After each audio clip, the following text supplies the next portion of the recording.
there's certain things that will happen in your life that you really want your parents to be there and be a part of. And when you don't have that and you were never able to experience that with them, and then you watch others who get to experience those things with their parents, it can be very hard to watch.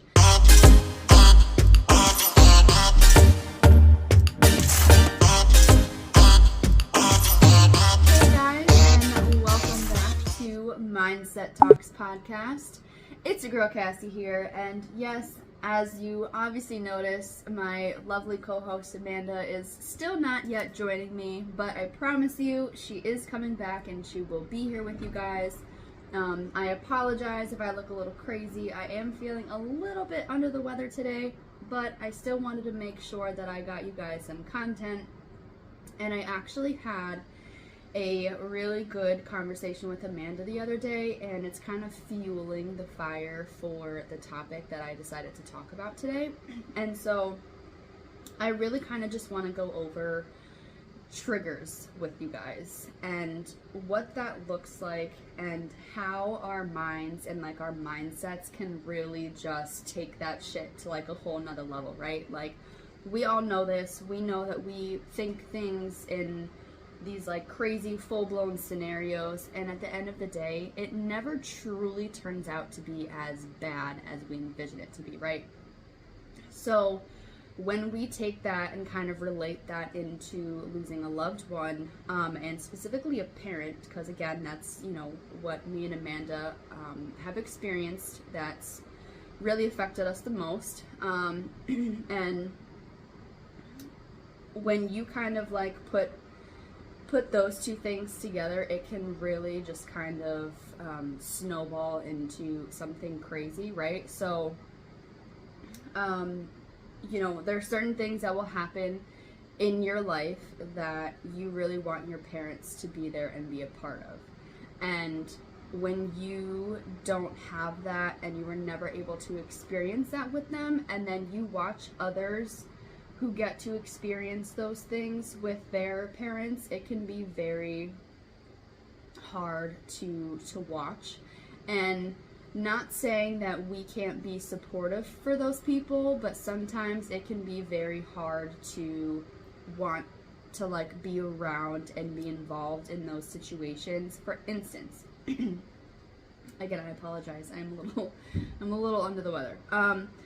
But for instance, so a few weeks ago, when Amanda, I think it was in the last episode I did with Amanda, where we talked about our best friend that just got married, and it was really hard for me, as like special and rewarding as it was to watch, you know, this beautiful moment of her getting married on such a beautiful day.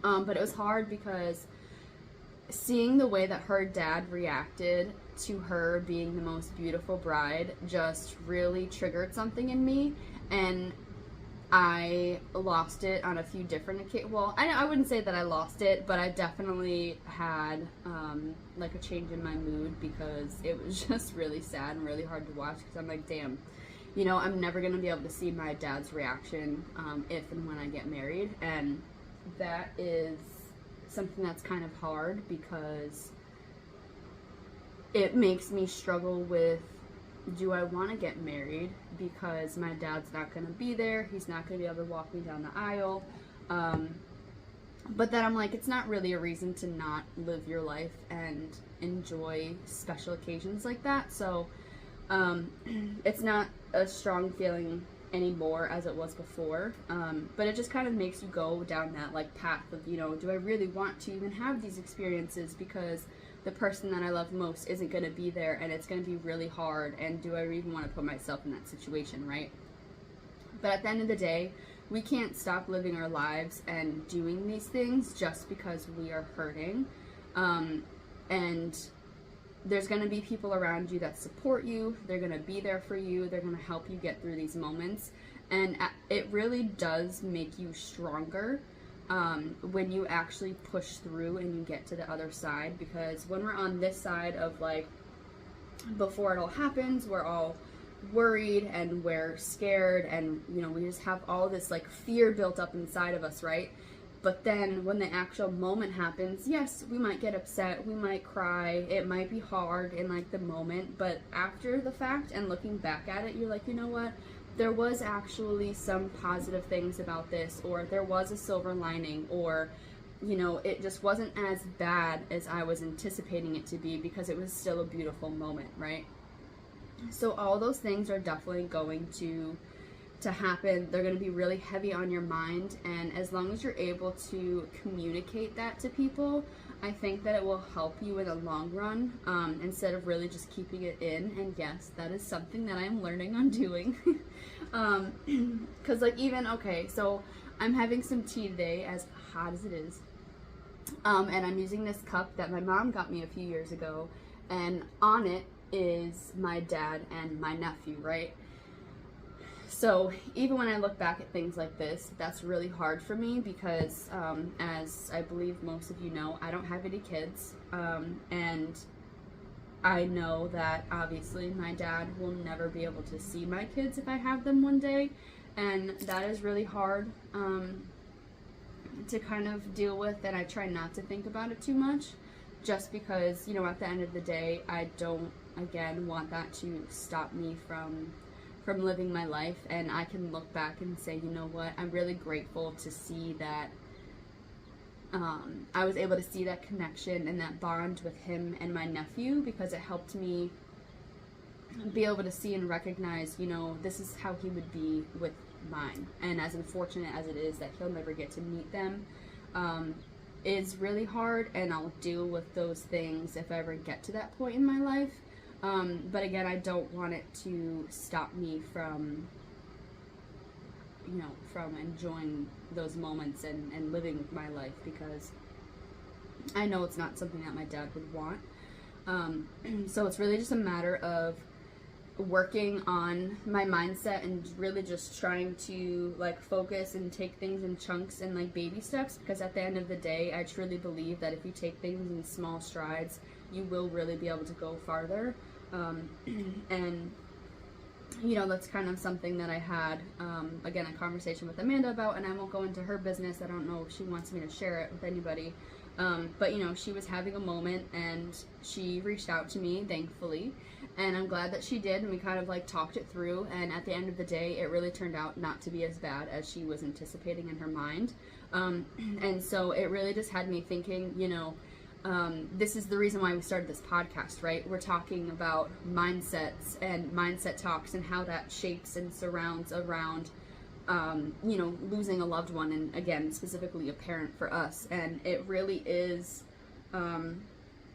just a mental game that you really have to play with yourself, and just, again, work through these moments, because our minds are always going to go in so many different directions, and it's always going to be like worse than you imagine, because that devil is always trying to like push through and really just like bring you down. And again, it is okay to be sad about these things. It's okay to feel them and to think through them, but we really can't let it beat us down. And we have to, you know, again, we have to reach out, we have to talk to people, and we have to share these feelings, because somebody else might not truly understand. Again, me and Amanda, we have this unfortunate connection, to where we can really like understand each other and where, you know, we're coming from. And I don't want to speak for her, but sometimes for me, I fear that other people who haven't experienced that kind of a loss can't truly understand where I'm coming from. And sometimes I do think that they would think that I'm like being crazy, just because they don't really understand. They're like, what do you, like, you're just going to, you know, I'm gonna keep using my friend's wedding, for example. Like, you're just going to, like, your friend's wedding. Like, that has nothing to do with you. Like, you know, you can't think of all these crazy situations and stuff in your head and get upset about it, because, you know, you need to be there for her and support her and stuff like that. And, you know, whereas, like, somebody else would be like, you know, I totally understand where you're coming from. Just, you know, allow yourself to, you know, go through that process, but at the end of the day, you will be okay, right? That's just my thought. I mean, not everyone's gonna be like that. Some people are definitely more understanding than others, and there's so many different kinds of situations that just like occur and trigger you, and you're just like, well, damn. Like, so I was looking at something the other day, right? And it was actually like a different apartment to move to, and it was on Penny Lane. And I was like, oh. I was like, well, what are the odds of that? I was like, can you imagine if like I actually lived on that? And the person was like, what do you mean? Like, does that mean something? And I'm like, yeah, Penny Lane, like the Beatles. Hello, my dad, the Beatles, Penny Lane. Yeah, you get it? Yeah, right? And then like, no, they're like, not everybody knows like what that is. And I'm like, I'm pretty sure everybody does. So I would like to hear if you guys already knew what I was getting at when I said Penny Lane. Because if you don't, then I don't know, because that's a pretty popular song for the Beatles. But that's where my mind went, right? And everybody else just kind of like what are you talking about? Like, why would that be like weird or significant or whatever? And I'm like, oh, well, that's just where my mind goes. And it might not have gone that way before, you know, I lost my dad, but after, it's like little things like that I'm just kind of like, oh, like maybe am I meant to like live on Penny Lane? Is there some like weird cosmic thing going on here of like why that's, see? And I won't even get into it because I just start sounding crazy, but that's where I think your mind kind of goes with these things. It's just like the smallest things, and your mind just keeps like going and going and going. And then sometimes if you say it out loud, or if you really just like stop to think about it before you truly get too overwhelmed, you're like, whoa, wait a minute. Let me reel this back for a second, really think this through, and then decide if it's something to like get upset about or, you know, worry myself over, or, you know, whatever the case. I'm really just trying to help you guys, one, see these things, recognize you're having these thoughts. Hopefully you'll share them with somebody and kind of just like work through it without working yourself up too much before you get to the actual, you know, event or whatever it is that you're thinking about. Just so that way you don't go into it with so much anxiety and like raise your blood pressure and all these things just for it to turn out to be not that bad. So always remember to be mindful, guys. Keep your mindsets strong. Don't be afraid to feel those feelings. Triggers are always going to occur after the loss of a loved one until probably the end of time. Who knows? But yeah, so I hope you guys got something out of today's episode. I appreciate y'all for continuing to tune in even without Amanda here. And if you guys, per usual, have any questions, please feel free to reach out. If you guys have anything you want me to touch base on, you can also let me know that as well. And on your way out, don't forget to go ahead and like, comment, and subscribe. We are on Facebook, Instagram, and YouTube. And until next time, peace out, y'all.